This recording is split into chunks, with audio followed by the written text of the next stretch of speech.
Hello বন্ধুরা, মহাকাশ বিষয়ে আমরা অনেক কিছু জানি না। আমরা কেবল যা জানতে পারছি সব কিছুই বৈজ্ঞানিক প্রমাণিত। আমরা অনেকেই জানি না ডার্ক ম্যাটারের অস্তিত্ব প্রমাণ আছে কি না। আজকে আমি আপনাদের সামনে সেই ডার্ক ম্যাটার সম্পর্কে বিস্তারিত জানাবো। আপনারা দেখছেন 369 অদ্ভুত।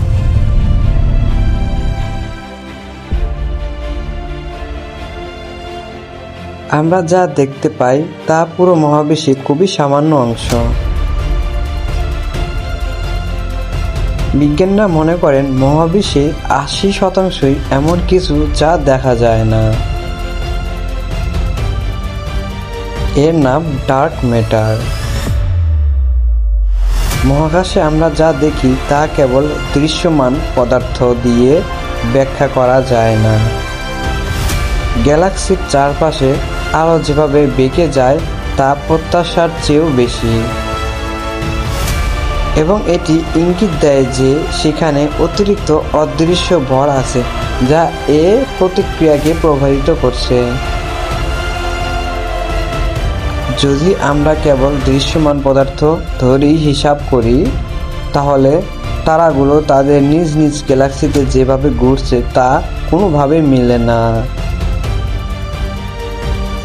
কিছু একটা নিশ্চয়ই গ্যালাক্সিগুলোকে একত্রে ধরে রাখেছে, এক ধরনের অদৃশ্য আঠার মতো।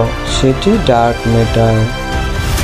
তবে এটি আসলে কি দিয়ে তৈরি তা এখনো এক অজানা রহস্য।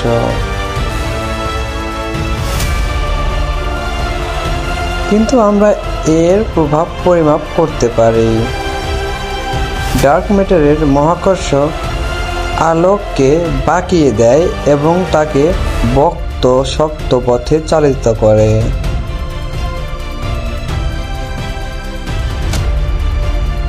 জ্যোতির্বিদরা এটিকে কাজে লাগান।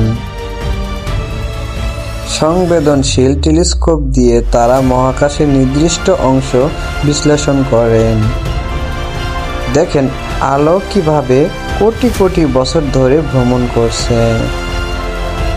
এর মাধ্যমে ডার্ক ম্যাটারের বিস্তৃত নিয়ে মানচিত্র তৈরি করা যায়, আর তথ্য যত নিখুঁত হয় মানচিত্র তত উন্নত হয়।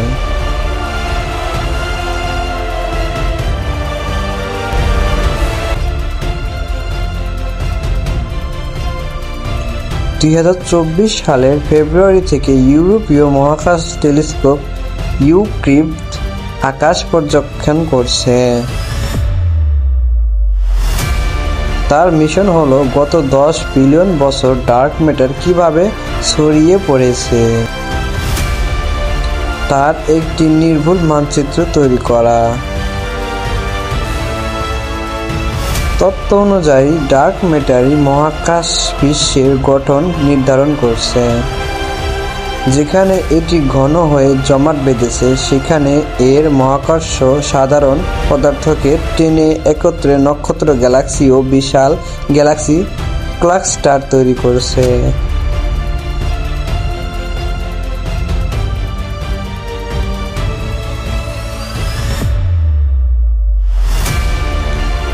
এখন পর্যন্ত ডার্ক ম্যাটার নিয়ে আমাদের পরিমাপ এই ধারণার সঙ্গে মিলে যাচ্ছে।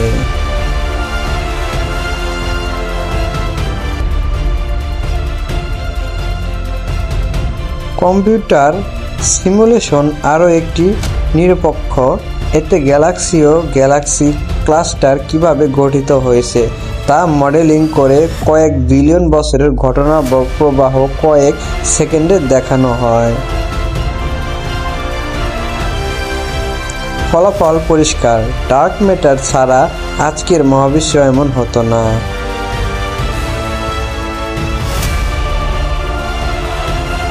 তো বন্ধুরা, আজকের এই ভিডিও ছিল আকাশের মহাকাশে ছায়াপথ এবং ডার্ক ম্যাটারের অস্তিত্ব নিয়ে।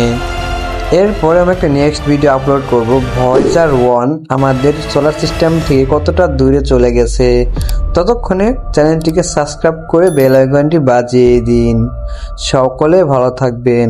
ধন্যবাদ।